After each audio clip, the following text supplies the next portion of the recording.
Si me acompañan en sus Biblias a la carta a los Filipenses, capítulo 3. Y a diferencia de los sermones que acostumbramos cada domingo, donde se predica de manera consecutiva y porciones cortas, en esta mañana lo que vamos a hacer es tomar una porción grande de una carta, todo el capítulo 3 a los Filipenses, pero en lugar de enfocarnos en los árboles, vamos a tener una vista panorámica de este capítulo, de todas las cosas que Dios nos habla en este capítulo. He titulado mi sermón Una meta, la imagen de Cristo. Una vista panorámica de Filipenses capítulo 3 del verso 1 al 21. Así que si me pueden acompañar poniéndose de pie, vamos a tomar lectura a partir del verso 12 en adelante. Filipenses 3, verso 12 al 21. Y Dios dice así en su palabra: no es que ya lo haya alcanzado o que ya haya llegado a ser perfecto, sino que sigo adelante a fin de poder alcanzar aquello para lo cual también fui alcanzado por Cristo Jesús. Hermanos, yo mismo no considero haberlo ya alcanzado, pero una cosa hago, olvidando lo que queda atrás y extendiéndome a lo que está adelante. Prosigo hacia la meta para obtener el premio del supremo llamamiento de Dios en Cristo Jesús. Así que todos los que somos perfectos tengamos esta misma actitud. Y si en algo tienen una actitud distinta, eso también se lo revelará Dios. Sin embargo, continuemos viviendo según la misma norma que hemos alcanzado. Hermanos, sean imitadores míos y observen a los que andan según el ejemplo que tienen en nosotros. Porque muchos andan, y como se los he dicho muchas veces y ahora se los digo aún llorando, son enemigos de la cruz de Cristo, cuyo fin es perdición, cuyo Dios es su apetito, cuya gloria está en su vergüenza, los cuales solo piensan en las cosas terrenales. Porque nuestra ciudadanía está en los cielos, de donde también ansiosamente esperamos a un Salvador, el Señor Jesucristo, el cual transformará el cuerpo de nuestro estado de humillación en conformidad al cuerpo de su gloria, por el ejercicio del poder que tiene aún para sujetar todas las cosas a Él mismo. Señor, te damos gracias por tu palabra, te pedimos que la bendigas, que sea tu Espíritu, Señor, trayendo entendimiento a nuestro corazón, que sea tu Espíritu iluminándonos el significado de tu palabra y dirigiéndonos a cómo aplicarla en aspectos personales, Señor, de nuestras vidas. Nos encomendamos a ti, Señor. Te pedimos por el perdón de nuestros pecados, que nos limpies, Señor, por tu cruz, por aquella cruz, Señor, en la cual tú moriste por ellos. Y, Señor, santifícanos, Señor, por tu palabra, porque tu palabra es verdad. En el nombre de Cristo, amén. Pueden tomar asiento. En el famoso Sermón del Monte que todos ustedes conocen, el Señor Jesucristo le dijo a sus discípulos que se tendrían que cuidar de los falsos maestros, porque estos engañadores se iban a presentar en las iglesias como pastores de ovejas, siendo en realidad lobos rapaces buscando destruir el rebaño del buen pastor.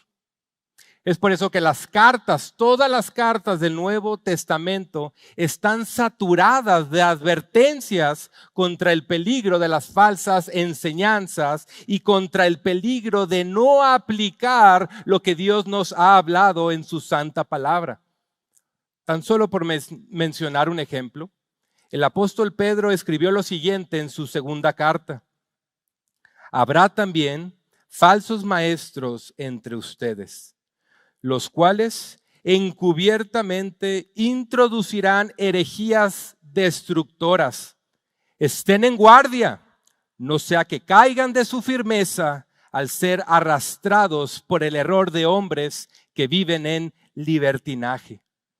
Y cosas semejantes a estas podemos escuchar en la carta a los Hebreos, en las cartas del apóstol Juan, en la carta de Judas, el hermano de Jacobo, y en las 13 cartas escritas por el apóstol Pablo.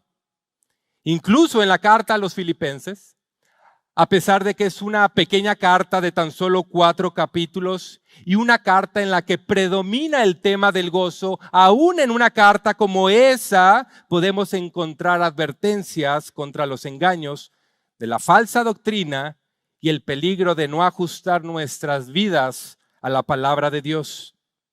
Al inicio del capítulo 3, si pueden tener sus Biblias allí abiertas, al inicio podemos observar que el apóstol Pablo se enfrentó a un grupo de individuos conocidos como los judaizantes. Los judaizantes eran un grupo muy peculiar porque, por un lado, no se identificaban plenamente con el judaísmo porque ellos habían profesado fe en Jesús como el Mesías. Pero por el otro lado, tampoco se podían identificar completamente con el cristianismo porque ellos no creían que los méritos de Jesucristo logrados a través de su vida, su muerte y su resurrección fueron suficientes para declararnos y hacernos justos ante los ojos de Dios. Lo que ellos enseñaban es que era posible conseguir la perfección espiritual y moral no solamente en la vida venidera, sino en esta vida. ¿Cómo? Por medio de creer en Cristo y a través del cumplimiento de las leyes mosaicas registradas en el Antiguo Pacto. En sus enseñanzas ellos promovían una salvación ficticia. Irónicamente predicaban una salvación que no es capaz de salvar porque en ella mezclaban tanto la gracia de Dios como el mérito humano. Por eso Pablo les dice en el verso 2 a los filipenses, cuídense de esos perros, cuídense de los malos obreros, cuídense de la falsa circuncisión.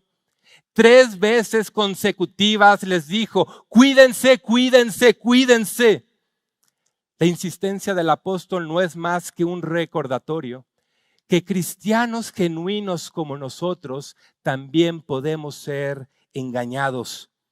Si nuestras mentes no son renovadas por la palabra de Dios, seremos semejantes a esos cristianos a los cuales Pablo dijo, son como niños arrastrados de un lado a otro por cualquier viento de doctrina.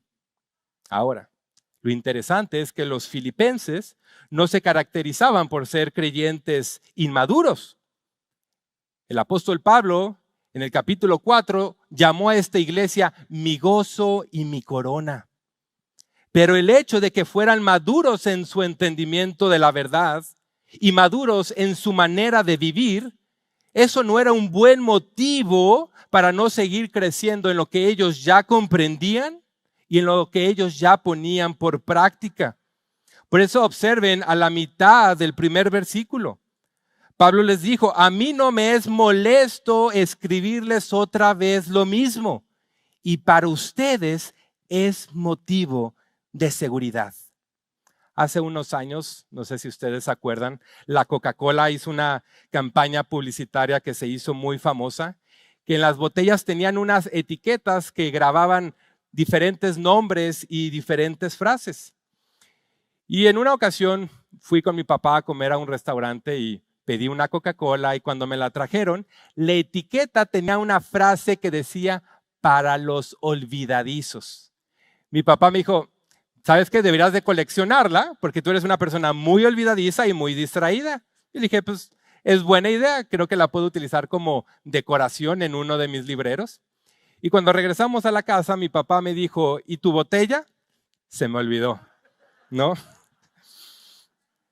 Mis hermanos, así como los filipenses, es motivo de seguridad el que seamos recordados una y otra vez las cosas que ya sabemos, no solamente para que no olvidemos lo que ya conocemos, sino para que no olvidemos que siempre habrá más por aprender en aquello que ya pensamos conocer plenamente. Pablo usó 3 adjetivos negativos para describir a los judaizantes y 3 adjetivos positivos para describir a los creyentes genuinos. A los judaizantes les llamó perros, malos obreros y la falsa circuncisión. Los judíos tenían la costumbre cultural de dirigirse a los gentiles con el nombre de perros. Y no crean que los judíos tenían en mente la imagen de un perro moderno, esos de que comen y se visten mejor que uno. No, ellos tenían en mente la imagen de un perro callejero. Y Pablo usó el mismo término despectivo utilizado contra los gentiles para atribuírselo a un grupo de judíos. Porque los judaizantes, a pesar de tener las escrituras de Dios, donde Dios habla con sus propias palabras, los judaizantes eran como perros callejeros que andaban sin un dueño al cual obedecer. Ellos, a pesar de que externamente aparentaban ser piadosos, en su interior se deleitaban en sus pecados, así como un perro callejero vive de comer de la basura. Ellos, a pesar de considerarse pastores de la iglesia del Señor, Pablo les dijo que eran como perros callejeros buscando devorar, buscando morder a todo aquel que se le pusiera enfrente por medio de sus falsas enseñanzas. Luego le llamó malos obreros. ¿Acuerdan esa porción donde el Señor Jesús nos enseñó a orar diciendo que la cosecha es mucha, pero los obreros son pocos? Y que debemos de rogar al Señor de la cosecha que envíe obreros. Bueno, los judaizantes no eran la respuesta a esa oración. Ellos no eran esa clase de obreros, porque Pablo los distingue con el calificativo de malos. Como obreros tal vez eran diligentes y trabajadores, pero al ser malos, su esfuerzo y su diligencia se enfocaba en destruir la iglesia del Señor en lugar de edificarla. Y por último, les llamó la falsa circuncisión. Otras versiones traducen esta frase con las palabras mutiladores del cuerpo. Si bien recuerdan, la circuncisión fue la señal externa del pacto abrámico. Y dentro de las promesas de ese pacto estaba la de enviar un hombre proveniente de la descendencia de Abraham, el cual no solamente sería una bendición para Israel como nación, sino que sería una bendición para las naciones del mundo entero. Y la Escritura dice que Abraham le creyó a Dios y que Dios lo justificó, lo declaró justo por su fe. Ahora, Pablo no creyó cualquier promesa de Dios. Él creyó la promesa del Cristo que habría de venir y el cual habría de redimir a los pecadores de todas las naciones. Y una vez que Abraham fue declarado justo por la fe, es que Dios le ordenó la señal de la circuncisión. Y entre las cosas que la circuncisión representaba, parte de su simbolismo era comunicar la necesidad de cortar con el pecado para poder ser purificados a través del derramamiento de la sangre. Así que la señal de la circuncisión era la evidencia visible y externa de la fe interna de aquellos que creen en el pacto de Dios. Así que Pablo llamó a los judaizantes el grupo de la falsa circuncisión o el grupo de los mutiladores del cuerpo, porque estos individuos tan solamente practicaban el ritualismo externo del pacto, pero su fe no estaba en la promesa del pacto que era Cristo mismo.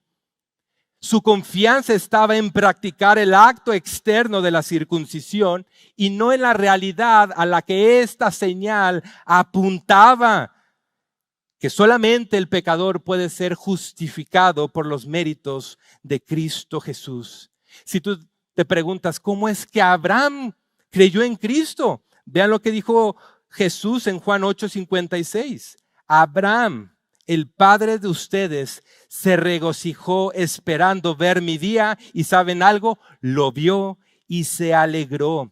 Abraham fue justificado por la fe en Cristo, pero los judaizantes tan solo se preocupaban por el acto externo de la circuncisión, pero rechazaban a Cristo como el único que los podía salvar.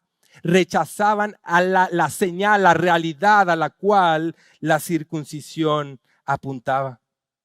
Pero los filipenses, por el otro lado, aunque eran gentiles, ellos eran la verdadera descendencia espiritual de Abraham, porque al igual que él, su fe solamente estaba en Cristo y nada más. Por eso Pablo en el verso 3 hace 3 adjetivos positivos para describirlos. Les llamó la verdadera circuncisión, los que adoran en el Espíritu de Dios y los que no tienen su confianza en sí mismos, sino que la tienen en Cristo Jesús. Ahora estamos bajo el nuevo pacto y la señal del nuevo pacto es el bautismo en agua. Pero podemos cometer el mismo error de los judaizantes, tan solo buscar el acto externo de la señal y no a lo que esa señal apunta. El bautismo es una señal visible que le comunica a la iglesia la fe interna de ese nuevo creyente.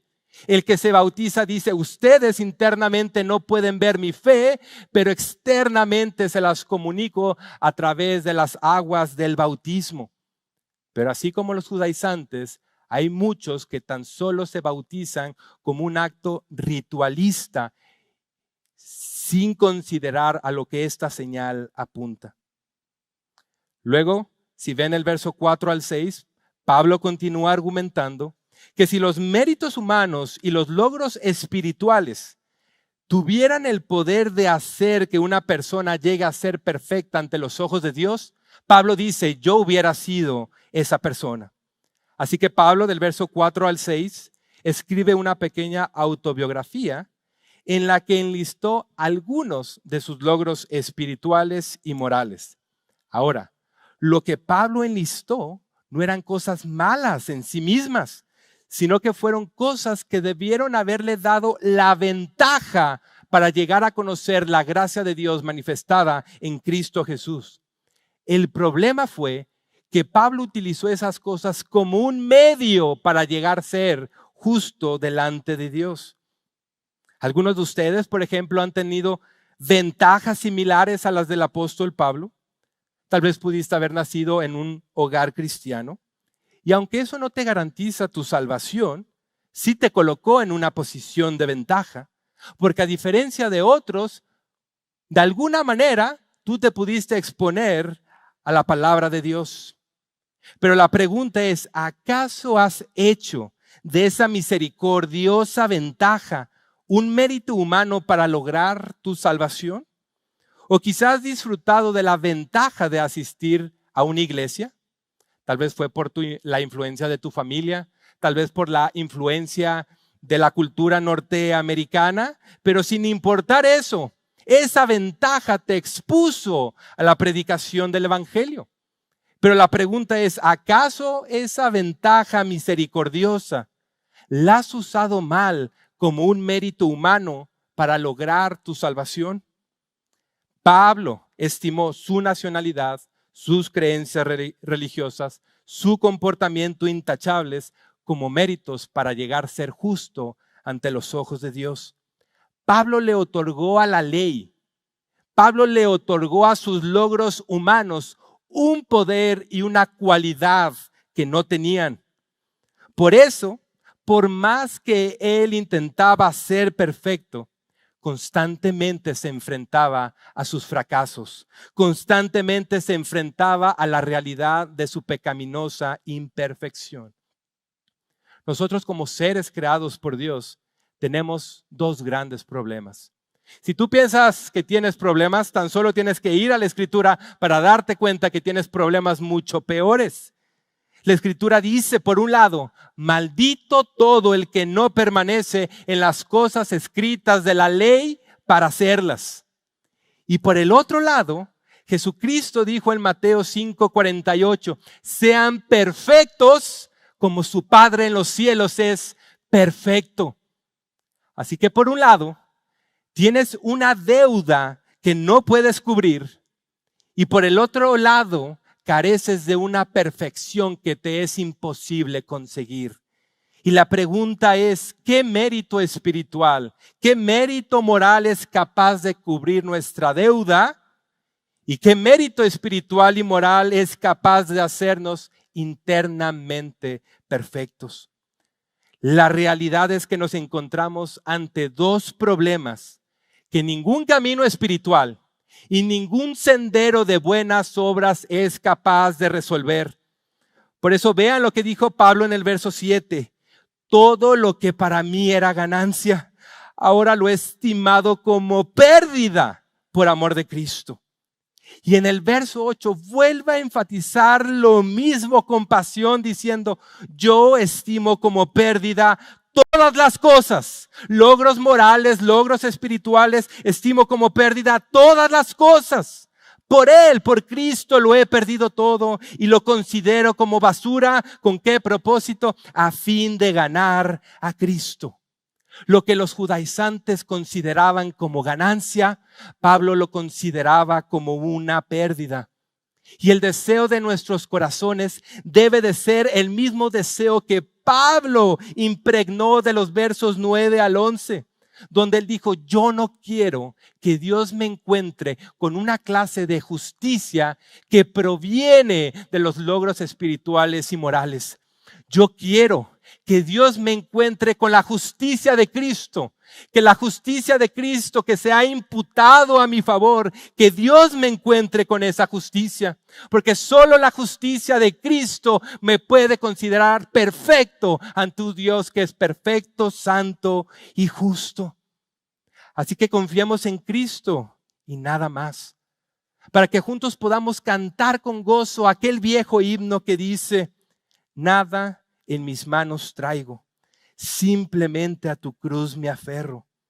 Desnudo vengo a ti para ser vestido, impotente recurriendo a ti por gracia, sucio y vil acudo hacia la fuente. Lávame, Salvador, o muero. Una de las falsas doctrinas muy populares y que se ha introducido en muchos púlpitos el día de hoy es una falsa enseñanza conocida como el perfeccionismo. Los principios de esta falsa enseñanza tienen sus raíces en el siglo XIX con el teólogo y fundador de la Iglesia Metodista, John Wesley. Lo que el perfeccionismo establece es que los cristianos pueden alcanzar un nivel de perfección espiritual y moral en esta vida. Y el engaño de esta enseñanza es muy sutil, porque los que la promueven nunca afirman que es el creyente en sus fuerzas que puede lograr esa perfección, sino que ellos dicen que el Espíritu Santo es el agente que logra esa perfección espiritual y moral en sus vidas por algo que ellos llaman una segunda obra de gracia. John Wesley creía que la salvación es solamente por la gracia de Dios y los méritos de Cristo. No hay duda que este era un gran hombre de Dios, pero en una de las doctrinas donde erró profundamente fue en su entendimiento de la santificación. Porque Wesley llegó a creer que era posible que como creyentes podíamos conseguir la perfección en esta vida de manera completa y de manera absoluta. Por eso, si no tenemos un entendimiento correcto de qué es la justificación y de qué es la santificación, no solamente vamos a ser miserables en la vida venidera, sino que hemos de ser miserables en esta vida, cargando culpas innecesarias. Cuando la Biblia usa el término justificación, lo hace para decir que Dios nos declara justos por los méritos de Cristo. Pero el que seamos declarados justos no es lo mismo a ser hechos justos de manera interna. Mientras la justificación no describe lo que Dios hace en nosotros, Lo que describe es lo que Dios dice sobre nosotros. Por ejemplo, cuando el pastor Hellman me casó, él pronunció las famosas palabras: por el poder o la autoridad que me otorga el estado de Texas, los declaro marido y mujer. Antes de que el pastor pronunciara esas palabras, Arel y yo tan solo éramos una pareja de novios, pero después de esa declaración legal sobre nuestras vidas, nuestra posición y nuestro estado cambió de la posición de solteros a la posición de casados. La declaración legal del pastor no cambió nada de nuestras vidas internas. Los dos seguíamos siendo las mismas personas. Pero lo que esa declaración sí cambió en nosotros fue nuestra posición y nuestro estado delante de la ley, delante de nuestra familia y delante de Dios. Porque ahora la ley, nuestra familia y Dios ya no nos iban a considerar y ya no nos iban a tratar como personas solteras. Ahora la ley, la familia y Dios nos iban a considerar y a tratar como personas casadas. De manera similar, cuando Dios nos justifica por medio de la fe en Cristo, lo que Él hace es declararnos justos en términos legales. Antes nuestra posición era la de hombres culpables. Dios nos justifica, Dios nos declara justos y ahora nos coloca en la posición de personas justas. Ahora Él nos considera y nos trata como tales. Pero el hecho de que Dios nos declare justos no significa que Él nos haga justos de manera interna. No significa que Él cambie en ese momento nuestra naturaleza pecaminosa. En nuestra justificación solamente hemos hecho justos en términos legales. Ahora somos justos ante la corte divina y la ley de Dios que antes nos consideraba culpables, ahora nos considera justos y nos trata como justos. Sin embargo, aunque nuestra justificación, aunque nuestra justicia tan solo lo es en términos legales y no en términos internos, esa declaración legal tiene repercusiones en nuestra vida interna. Así como la declaración legal de Hellman al casarme, no me cambió internamente, solamente cambió mi estado legal. Pero esa declaración legal, ese documento que ahora dice que yo soy un hombre casado, tuvo repercusiones en mi vida. Porque ahora yo debo de vivir conforme a lo que esa declaración legal dice. Y de la misma manera, la fe que nos justifica tiene repercusiones en nuestra vida interna, porque nuestra justificación produce en nosotros lo que la Biblia llama nuestra santificación. Así que mientras la justificación describe lo que Dios dice sobre nosotros, la santificación describe lo que Dios hace en nosotros. Y lo que Dios hace en nuestra santificación es convertirnos internamente en aquello que ya somos por declaración legal. Repito eso porque es muy importante. En nuestra santificación, Dios progresivamente nos va transformando en nuestro interior en aquello que ya somos por declaración legal. Es como si Dios te dijera, delante de mí ya eres considerado justo. Ya te trato como justos por los méritos de mi Hijo, porque Él te ha vestido con su justicia. Pero ahora mi deseo es que esa justicia legal sea una realidad en tu vida interna. Y ese proceso de santificación no es perfecto, es progresivo, es gradual. La justificación no es progresiva, no somos progresivamente justificados. No, somos justificados en un momento. Cuando tú crees y te arrepientes, Cristo te justifica, Cristo te viste con su justicia. Pero en la obra de santificación es una obra progresiva, es una obra gradual, es una obra en la que el Espíritu Santo opera en nuestro interior, en la que tú y yo participamos con nuestro esfuerzo y diligencia. Somos salvados por la gracia de Dios, pero en nuestra santificación participamos en la transformación de nuestras vidas en el poder de su gracia en nosotros. Y este proceso de santificación, como pueden ver, no es como las mentiras del perfeccionismo, porque nuestra santificación no puede alcanzar un nivel de perfección moral y de perfección espiritual en esta vida. Ni siquiera el apóstol Pablo dijo haber alcanzado ese nivel de perfección interna. Vean cómo lo dice en el verso 12. No es que ya lo haya alcanzado o que ya haya llegado a ser perfecto, sino que sigo adelante a fin de poder alcanzar aquello para lo cual también fui alcanzado por Cristo Jesús. Cuando Pablo escribió estas palabras, habían pasado 30 años desde el día de su conversión.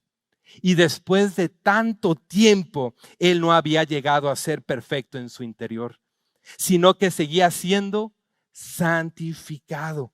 Así que es autoevidente que la perfección moral y la perfección espiritual no es posible en esta vida. Y eso es lo que nos debería de quitar un peso de culpa. Un peso de culpa que nos debemos de quitar para poder correr hacia la meta, siendo santificados hasta que Cristo nos haga a su imagen y semejanza. Pero aunque esta obra es progresiva, debemos de cuidarnos de no caer en un pesimismo. Debemos cuidarnos de no conformarnos en vivir con nuestros pecados y nuestras debilidades. Vean cómo lo pone el pastor John MacArthur. Abro cita. Saber que no somos ahora lo que deberíamos y que algún día lo seremos en la gloria, no debe producir apatía e indolencia, sino un celo por moverse en la dirección de la semejanza a Cristo, porque esa es la obra del Espíritu en nosotros y ese es el anhelo del alma que ha sido justificada. Cierro cita. Una de las cosas que me asombra de las palabras de Pablo es que cuando escribió estas palabras, él era un prisionero en Roma. Y la situación que estaba viviendo era tan complicada que Pablo pensó que podía morir en ese momento o al día siguiente. Y a pesar de que el día de su muerte iba a ocurrir pronto, la pasión de su corazón seguía siendo la misma: alcanzar aquello por lo cual fue alcanzado por Cristo. Cristo alcanzó a Pablo y a cada uno de nosotros con el propósito de formarnos a su imagen y semejanza. Esa es la razón por la cual Cristo nos alcanzó. Entonces Pablo dice en el verso 12, yo quiero alcanzar aquello por lo cual Cristo me alcanzó. La meta de Cristo es hacerme como Él. Entonces la meta de mi vida va a ser la misma que Cristo tiene para conmigo. Mi meta es la imagen de Cristo en mí. Ahora, Pablo sabía que era un proceso, que él seguía siendo débil, que seguiría fallando, que seguiría pecando. Pero él se propuso una resolución en su vida que escribió en el versículo 13. Pero una cosa hago, olvidando lo que queda atrás y extendiéndome a lo que está adelante. Prosigo hacia la meta para obtener el premio del supremo llamamiento de Dios en Cristo Jesús. El fracaso espiritual, el fracaso moral no era un pretexto para no seguir levantándose y seguir prosiguiendo a la meta de ser semejante a Cristo. Así que yo les pregunto, ¿acaso has dejado de orar porque has fracasado? ¿Acaso has dejado de vivir en santidad porque has fracasado? ¿Acaso has dejado a un lado el estudio de la palabra porque has fracasado? ¿Acaso has preferido estar cómodo en tu debilidad y en tu pecado porque has fracasado mucho? ¿Acaso has dejado de involucrarte en la vida de la iglesia porque has fracasado?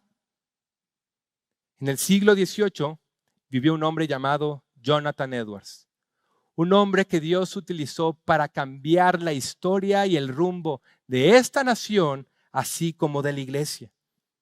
Cuando este hombre tenía tan solo 18 años, escribió 70 resoluciones que se propuso a cumplir con la ayuda de la gracia divina. Y su resolución número 56 es un eco de las palabras de Pablo en el versículo 13. La resolución de Edwards fue la siguiente: estoy resuelto a nunca detenerme, ni ablandarme en lo más mínimo en la lucha con mis corrupciones, no importando si no he podido lograr nada. Hermanos, podemos olvidarnos de lo que quedó atrás porque Cristo ya pagó la deuda de ese pecado en la cruz. Y podemos extendernos a lo que está delante de nosotros y proseguir a la meta porque Dios ya nos lo garantizó. El que comenzó la buena obra en nosotros, Él la ha de perfeccionar hasta el día de Jesucristo. Por eso Pablo animó a los filipenses.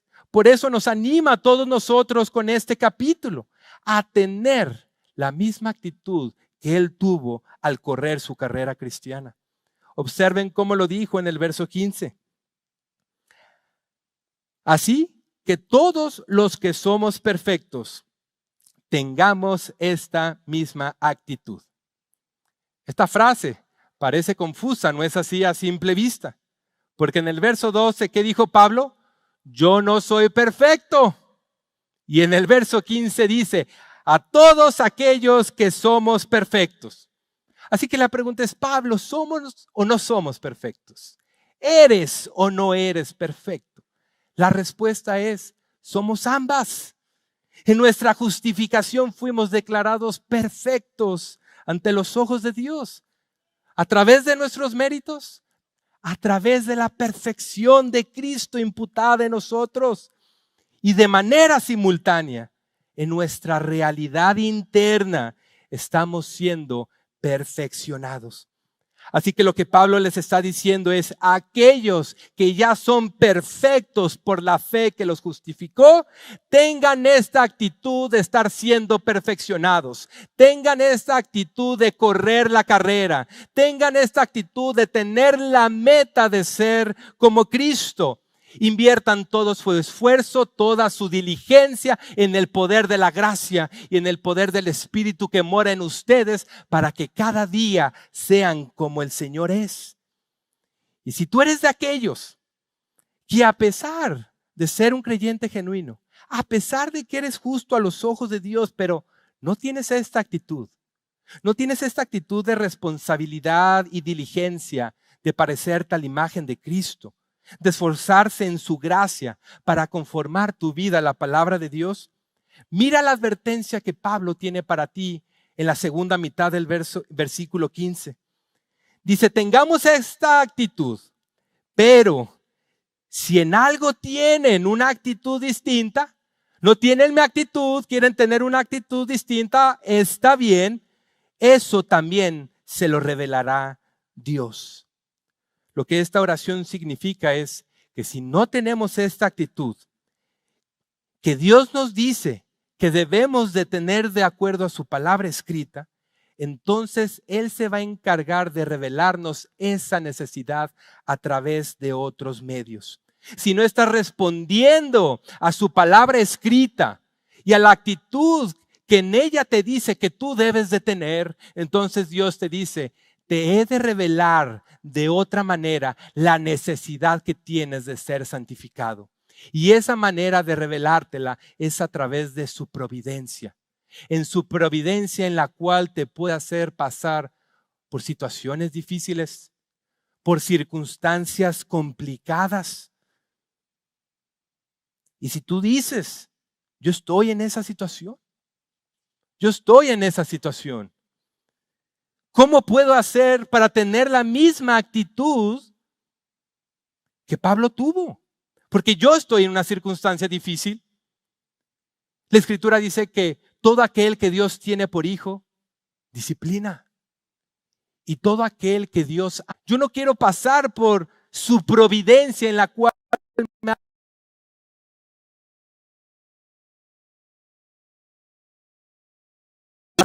¿Qué es lo que puedo hacer? Pablo en el verso 17-21 responde a esa petición. Pablo, inspirado por el Espíritu, mencionó 3 cosas prácticas que podemos hacer para crecer espiritualmente y parecernos más a Cristo. Estas cosas son imitar buenos ejemplos, evitar malos ejemplos y poner nuestra mirada en la recompensa celestial. Vean cómo lo dice en el verso 17. Hermanos, sean imitadores míos. Pablo se dirige a los filipenses como sus hermanos. De hecho, esta es la tercera ocasión en este capítulo que se dirige a ellos como sus hermanos. Este es un término lleno de amor, lleno de afecto. Incluso hasta el día de hoy nosotros nos dirigimos de esa manera. Nos llamamos hermanos porque somos parte de la misma familia. Tenemos al mismo Rey, tenemos al mismo Dios, tenemos al mismo Salvador. Somos hermanos. Y Pablo le dice a los filipenses como un hermano mayor, como ese hermano que es más maduro que el hermano más pequeño, le dice, hermanos, sean imitadores míos. La frase en griego literalmente dice, sean imitadores juntamente conmigo. Pablo no está diciendo, yo soy el ejemplo perfecto a seguir. Él ya lo dijo en el capítulo 2, que ese ejemplo perfecto es Cristo Jesús cuando les dijo, tengan la misma actitud que Cristo Jesús tuvo, que siendo Dios no se aferró a su gloria y a sus privilegios divinos, sino que se hizo hombre y siendo hombre se hizo siervo y siendo siervo murió y no murió cualquier muerte, sino que murió en una cruz. Pablo ya se los puso como el ejemplo perfecto. Pero Pablo, él es el ejemplo imperfecto, imitando aquel ejemplo que es perfecto. Así que les dice a los filipenses, caminen conmigo, corran conmigo, sean imitadores juntamente conmigo. Además de eso, Pablo es el mejor ejemplo que podemos tener en un hermano en Cristo, porque él, al igual que nosotros, es alguien imperfecto, siendo perfeccionado y dirigiéndose a la perfección total en la presencia de Dios. Me gusta cómo lo pone un autor, abro cita. Necesitamos seguir a alguien que no es perfecto, a fin de aprender a cómo vencer nuestras imperfecciones. Alguien que pueda mostrarnos cómo manejar los problemas de la vida, sus desilusiones, sus adversidades, cómo tratar con el orgullo, cómo resistir la tentación, cómo hacer morir nuestro pecado. Pablo es ese ejemplo. Por eso el Nuevo Testamento está saturado de la vida de Pablo. ¿No les parece sorprendente que el Espíritu Santo inspiró este verso? Imiten a Pablo. Y luego él inspiró todo el Nuevo Testamento, en el cual la persona que predomina en los libros del Nuevo Testamento es la persona de Pablo.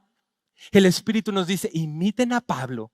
Y he dejado un registro inspirado por mí para que vean su vida, como alguien imperfecto que fue salvado por gracia, se esforzó en su santificación para ser semejante al Señor. Un ejemplo de una imperfección de Pablo le encontramos en Hechos capítulo 23. En este capítulo tenemos la historia de que Pablo fue tratado injustamente por la ley. Le habían hecho varias acusaciones falsas, así que se tuvo que presentar ante el Sanedrín. El Sanedrín era la corte suprema de la nación judía.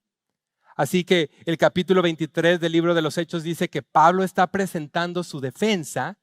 Y mientras él estaba hablando, el sumo sacerdote Ananías dio la orden de que unos hombres cercanos a él lo golpearan en la boca. Pablo fue tratado injustamente, así como su Señor. Pero cuando Cristo fue tratado injustamente por la ley, la Escritura dice que él no abrió su boca. Y que cuando la abrió, era para hablar palabras de bien, con respeto a la autoridad. Sin embargo, Pablo en esta ocasión no imitó a su Señor. aquel que decía que imitaba a Cristo y que lo imitaran a él. Aquí vemos la imperfección de Pablo, porque miren la respuesta que dio después de que lo golpearon. Se dirige al sumo sacerdote Ananías y le dice: Dios te golpeará a ti. ¿Te sientas tú para juzgarme conforme a la ley y violas la ley ordenando que me golpeen? ¿Cuántos de ustedes piensan, Pablo, eso no es nada? A mí se me hubieran salido 2 que 3 palabras en arameo y 2 que 3 palabras en griego. Esto no es nada, Pablo. Pero él no sabía que Ananías era el sumo sacerdote. Y cuando le dijeron que él era la autoridad civil y religiosa, él dijo: perdónenme, porque la Escritura dice: respeten a sus autoridades. Aquí tenemos a Pablo, un hombre imperfecto. Un hombre tan imperfecto que incluso en la última carta que escribió a su discípulo Timoteo le dijo: yo soy el primero de los pecadores. No le dijo: alguna vez fui el peor de los pecadores. Le dijo: soy, tiempo presente, soy el peor de los pecadores. Sin embargo, este hombre imperfecto invirtió todas sus fuerzas para vivir de acuerdo a la palabra de Dios. Por eso podemos aprender de este hombre. Pablo, como prisionero en Roma, nos enseña a estar siempre gozosos, porque en la carta a los Filipenses 14 veces les dijo a ellos: regocíjense en el Señor. Pablo nos enseña a confiar en la soberanía de Dios en medio de nuestras aflicciones. Pues Pablo les dijo a los filipenses lo siguiente: la mayoría de los hermanos, confiando en el Señor por causa de mis prisiones, tienen ahora mucho más valor para hablar la palabra de Dios sin temor. Pablo nos enseña a no estar ansiosos por la muerte, pues le dijo a los filipenses: Cristo ha de ser exaltado en mi cuerpo, ya sea por vida o por muerte, porque para mí el vivir es Cristo y el morir es ganancia. Pablo nos enseña a no vivir en temor, pues le dijo a los filipenses: de ninguna manera estén atemorizados por sus adversarios, porque a ustedes se les ha concedido por amor de Cristo no solamente creer en Él, sino también sufrir por Él, teniendo el mismo conflicto que aprendieron de mí. Pablo nos enseña a vivir en contentamiento con las cosas que Dios nos ha dado en esta vida. Pues le dijo a los filipenses: sé vivir en pobreza y sé vivir en prosperidad. En todo y por todo he aprendido el secreto tanto de estar saciado como la de tener hambre, de tener abundancia y de sufrir necesidad. ¿Y saben cuál es el secreto? Todo lo puedo en Cristo que me fortalece. Pablo era imperfecto como nosotros, pero él era alguien que buscaba crecer espiritualmente todos los días, porque tenía una sola meta: la imagen de Cristo en él. Pero ahora, Pablo no es el único ejemplo. Él no es el único que estaba siendo santificado. Así como él, el Señor salvó a muchos, los cuales está santificado. Por eso, continuando en el verso 17, Pablo dijo: sean imitadores míos y observen a los que andan según el ejemplo que tienen en nosotros. No hay nada más práctico, mis hermanos, para crecer en la imagen de Cristo que aprender de aquella persona que tienes a tu lado. Cada discipulado de mujeres, cada discipulado de hombres, cada grupo de casa, cada predicación, cada reunión de jóvenes, el tiempo de compañerismo, todo eso es para imitar a otros que están imitando a Cristo. Luego Pablo da otro consejo práctico de cómo crecer espiritualmente. Un consejo que parece muy obvio, pero que no podemos pasar por alto. Evitemos imitar los malos ejemplos. Ya al inicio de su capítulo, Pablo le dijo a los filipenses que se cuidaran de los judaizantes, ¿verdad? Ahora había otro grupo de personas en la iglesia que también tenía un mal ejemplo. Un grupo de personas que profesaba fe en Cristo, pero que su manera de vivir revelaba que eran enemigos de la cruz. Observen lo que Pablo dice de ellos en el verso 18. Porque muchos andan como les he dicho muchas veces. No dice que eran unos cuantos, dice que eran muchos. Ahora, esto no podía representar una gran cantidad o un número muy numeroso dentro de la iglesia de los filipenses, porque ya vimos que Pablo consideraba esta iglesia una iglesia madura. Sin embargo, había un grupo grande de personas que asistían a esta congregación, que su vida no se distinguía por la santidad, sino por el pecado. Pablo usa la palabra andan. El pecado era lo que distinguía sus vidas. El pecado era el patrón que describía sus vidas. Sin embargo, vean el corazón de Pablo por ellos. Y les digo aún esto, aún llorando. Esta es la única ocasión en la que Pablo está llorando mientras está escribiendo. En otras cartas nos ha contado de sus tristezas, pero siempre se refiere a ellas en tiempo pasado. Pablo, al estar escribiendo este verso, está llorando mientras lo hace. Pablo estaba llorando de manera semejante a Cristo cuando lloró por Jerusalén, que le dijo: Jerusalén, Jerusalén, ¿cuántas veces he tratado de ser como esa gallina que toma sus pollitos para ponerlas debajo de sus alas, mas ustedes no quisieron? Les hemos mandado profetas, mas ustedes los apedrean. Dios te manda hombres para hablarte, pero ustedes los matan. Pablo está llorando como Cristo lloró por estas personas, porque sabía las consecuencias que iban a enfrentar después de la muerte. Por eso en el verso 19 les dice: cuyo fin es su perdición. Viven pensando que son salvos, pero su fin es su perdición. Estos son aquellos hombres que llegarán delante de Jesús y le dirán: Señor, Señor, en tu nombre hicimos muchas cosas. Pero el Señor les dirá: apártense de mí, hacedores de maldad, porque no los conozco. Estos hombres con sus bocas decían: Señor, Señor, pero con sus corazones decían: placer, placer. Por eso en el verso 19 continúa diciendo que su Dios no era el creador del universo, sino que su Dios eran sus apetitos carnales, y que su gloria estaba en su vergüenza. Eran enemigos de la cruz, porque mientras Cristo murió por nuestras vergüenzas para llevarnos a la gloria, estos hombres encontraban su gloria en lo que les debería dar vergüenza. Mas Pablo lloró por ellos. Pablo lloró por ellos porque él sabía que un tiempo atrás él también era un enemigo de la cruz. Pablo alguna vez fue ese hombre de quien se decía que respiraba amenazas de muerte contra los discípulos de Cristo. Pablo alguna vez fue ese hombre que contempló sin remordimiento alguno la muerte del discípulo Esteban mientras era apedreado. Estos eran hombres que solamente pensaban en los placeres terrenales, como dice al final del verso 19. Pero Pablo lloraba por ellos, porque él sabía que el único que los podía salvar era aquel que tenían por enemigo. Y por último, Pablo les dijo en el verso 20, porque nuestra ciudadanía está en los cielos.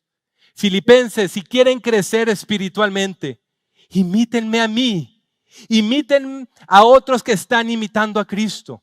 Eviten los malos ejemplos, pero sobre todo, no se olviden, son ciudadanos del reino celestial. Quizá no vives en tu patria celestial, eres un extranjero en esta tierra, pero no te olvides de tu madre patria. No te olvides que tu acta de nacimiento dice: nacido por el Espíritu Santo de Dios, nacido en el reino de los cielos, no nacido en la carne, sino nacido en el Espíritu. No se olviden que aunque son peregrinos, su patria está en los cielos. Ese era un gran privilegio. Ahora, hay algo curioso en la cultura de los filipenses. Filipos era una provincia, era una colonia romana. No era Roma, estaba fuera de Roma, pero era una provincia romana. Así que los filipenses, aunque no vivían en Roma, sino que vivían en esta provincia, ellos vivían como si estuvieran en Roma. Se vestían de la misma manera que los romanos. De hecho, hablaban el mismo idioma que se hablaba en Roma, que era el latín. Todo lo que se hacía en Roma, ellos lo hacían. Así que las palabras de Pablo tuvieron entrada en la mente de los filipenses porque ellos sabían lo que era ser un extranjero, lo que era ser un peregrino. Y Pablo les dice, aunque vivas fuera del cielo, vive como si estuvieras en él. Esas características de su cultura como filipenses también debe de ser una característica de sus vidas como cristianos. Deben de esforzarse en vivir como ciudadanos celestiales al estar en este mundo como extranjeros. Y si tú te preguntas, ¿pero por qué debo esforzarme? ¿Por qué debo vivir como un ciudadano del cielo? ¿Acaso el que es maduro en la fe y el que es inmaduro en la fe, al final ambos llegaremos a la meta? El que ha sido más santificado y al que ha sido menos santificado, ¿acaso no es que ambos van a ser perfeccionados por igual? ¿Qué motivación tengo entonces para esforzarme? Sé que hay beneficios temporales al ser más santificado, al esforzarme más que los demás. Sé que el maduro en la fe va a tener más gozo en el Señor, va a enfrentar de una mejor manera las aflicciones que atraviesa a través de su vida. Sin embargo, si al final el premio es el mismo, ¿qué motivación tengo entonces para esforzarme y conformar mi vida a lo que Dios reveló en su palabra? Pablo dice, verso 20, porque del cielo ansiosamente esperamos a un Salvador, el Señor Jesucristo. Cristo ha de volver por su iglesia y cuando su iglesia esté en el cielo, su iglesia ha de comparecer ante aquello que la Escritura llama el tribunal de Cristo. Muchos confunden el tribunal de Cristo con el juicio del gran trono blanco. El juicio del trono blanco es cuando Dios el Padre va a castigar, va a dar el pago de justicia a todos aquellos que rechazaron a su Hijo. Es ese juicio donde los ha de condenar eternamente en el infierno. ¿Y por qué un infierno eterno? Porque tienen una deuda eterna. Y como no quisieron confiar en Cristo para saldar su deuda, ahora ellos mismos tienen que saldar su deuda en un sufrimiento eterno. Ese es el gran juicio del trono blanco. Pero el tribunal de Cristo es un tribunal que solamente han de comparecer los hijos de Dios. Y este no es un juicio en el que se ha de juzgar nuestros pecados, porque nuestros pecados ya fueron juzgados en la cruz de Cristo. Hemos sido perdonados por cada uno de ellos, pasados, presentes y futuros. Sin embargo, en el tribunal de Cristo, el Señor ha de recompensar las buenas obras de aquellos que fueron salvados por gracia. Pablo explicó esto en sus 2 cartas a los Corintios. En 1 Corintios capítulo 3, verso 1, Pablo dice que el fundamento de nuestra salvación es Jesucristo.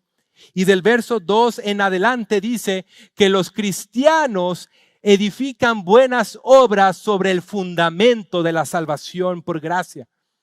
Las buenas obras son representadas por el oro, la plata y las piedras preciosas. Y las malas obras o las obras triviales, las obras que no se hicieron para su gloria o que no se hicieron con una buena motivación, son representadas por la madera, el heno y la paja. Y otro pasaje paralelo es 2 de Corintios 5:10, donde dice, porque todos nosotros debemos de comparecer ante el tribunal de Cristo, para que cada uno sea recompensado por sus hechos estando en el cuerpo. de acuerdo con lo que hizo, sea bueno o sea malo. El término griego para la frase bueno y malo no es un término moral. Pablo está haciendo referencias a las mismas obras que describió en 1 Corintios 3, del versículo 11 al 15. Las buenas obras son esas obras representadas por el oro, por la plata, por las piedras preciosas. Obras que cuando pasen por el fuego de la omnisciencia de Jesucristo, el Señor ha de revelar: eso que tú hiciste, lo hiciste para mi gloria. Te esforzaste, fuiste diligente, buscaste edificar a tu iglesia, buscaste amar a tus enemigos. Esas obras son como el oro, han pasado por el fuego de la prueba. Te he de recompensar por cada una de ellas. Pero va a haber obras nuestras que van a ser semejantes a la madera, al heno, a la paja, que cuando pasen por el fuego de la prueba de la omnisciencia y omnipresencia del Rey Jesucristo, en ese momento Él nos ha de revelar: tú hiciste esto externamente para mi gloria. Externamente lo hiciste como un acto de piedad, pero yo conocí tu intención. Y esto no es una obra que te puedo recompensar. Así que Él ha de desechar todas esas obras. Así que la pregunta es: ¿qué motivación podemos tener para correr de una mejor manera hacia la meta? Es sabiendo que todo lo que hagas cada día por Cristo y para su gloria, Él te lo ha de recompensar. Como lo dijo el gran teólogo R.C. Sproul, el hoy cuenta para siempre. Todo lo que hagas en esta vida tendrá un peso en la eternidad. Así que no te desconsueles si no ves recompensa al ver que tú te esfuerzas más que otros, al ver que tú buscas ser más santificado en comparación a otros. Aunque no veas recompensa, no seas desconsolado. Cuando como mujer todo lo que haces en tu casa donde nadie te ve y no hay recompensa alguna y llega el desconsuelo, Cristo ha de recompensar cada cosa que tú hagas. Lo que como hijo hagas en lo secreto, cuando tus padres no están ahí, Cristo ha de recompensar eso, aunque no veas una recompensa aquí en la tierra. No te desconsueles, porque quizás te has desconsolado como la historia de esos misioneros que sirvieron en África por 40 años. Una pareja de misioneros, 40 años sirviendo a África. Regresaron a los Estados Unidos y cuando el barco llegó al puerto de Nueva York, el puerto estaba a reventar de gente. Se veían las banderas ondear, niños aventando confeti, grupo de personas tocando música, los reporteros esperándolos con las cámaras. Y este hombre le dice a su esposa: mira, vamos a ser recompensados, estamos llegando a casa y después de 40 años vamos a ser recompensados por fin. Pero lo que este hombre no sabía es que en el mismo barco iba el presidente de los Estados Unidos, Theodore Roosevelt. No los esperaban a ellos, lo esperaban al presidente. Cuando el barco llega y se baja el presidente, toda la gente se la amontona. Y estos misioneros se preguntan: ¿qué es lo que hizo este hombre? ¿Qué fue a hacer a África? Este hombre se fue de vacaciones, de cacería. Así que el hombre se enoja y dice: ¿es recompensado por eso? La avientan confeti, le tocan canciones, ondean banderas en su honor. Los reporteros se la amontonan para darle palabras de honor y elogios. Este hombre se empezó a sentir enojado en su corazón. Estaban solos, ni siquiera podían tomar un taxi porque toda la gente estaba amontonada viendo al presidente. Se empezó a llenar de ira, se empezó a llenar de enojo y le empieza a decir a su esposa: ¿por qué nadie nos recompensó a llegar a casa? Él estaba haciendo cosas triviales y nosotros sirvimos al Señor por 40 años. Nadie nos vio. 40 años y regresamos a casa y nadie nos da una recompensa. Y su esposa lo miró y le dijo, amor, es que todavía no llegamos a casa. En esta vida, un aplauso al Señor. En esta vida vamos a experimentar desconsuelo porque no siempre veremos la recompensa de lo que hacemos. Pero cuando lleguemos a la meta, va a ocurrir lo que tanto hemos anhelado en esta vida. El verso 21 dice, Él transformará el cuerpo de nuestro estado de humillación en conformidad al cuerpo de su gloria. En aquel día ya no tendremos que luchar con nuestras imperfecciones, porque en el cielo seremos transformados de manera perfecta, completa, absoluta, a la imagen y semejanza del Señor Jesucristo. ¿Y cómo es que esto ha de ser posible? Al final del verso 21, Pablo dice, porque si Él tiene el poder de sostener la existencia de todas las cosas, ¿acaso no tendrá el poder de hacernos perfectos en un abrir y cerrar de ojos? Así que, hermanos, esforcémonos en conformar nuestras vidas a la palabra de Dios, corriendo con el propósito de ser como Cristo, para que cuando lleguemos a casa, escuchemos a nuestro Señor decir, bien, siervo bueno y fiel. En lo poco fuiste fiel, sobre mucho te pondré. Entra en el gozo de tu Señor. Oremos. Padre, te damos gracias por tu palabra. Gracias por tu salvación en Cristo Jesús. Gracias por la obra de tu Espíritu Santo en nuestros corazones que nos santifica. Y gracias, Señor, porque en esta porción de tu palabra nos diste 3 ejemplos prácticos que podemos hacer para correr la carrera. Imitar a hombres como Pablo, imitar a hombres santos que hay aquí en nuestra congregación que son más maduros que nosotros.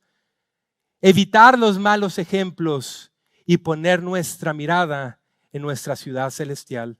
Te damos toda la gloria y en tu nombre oramos. Amén.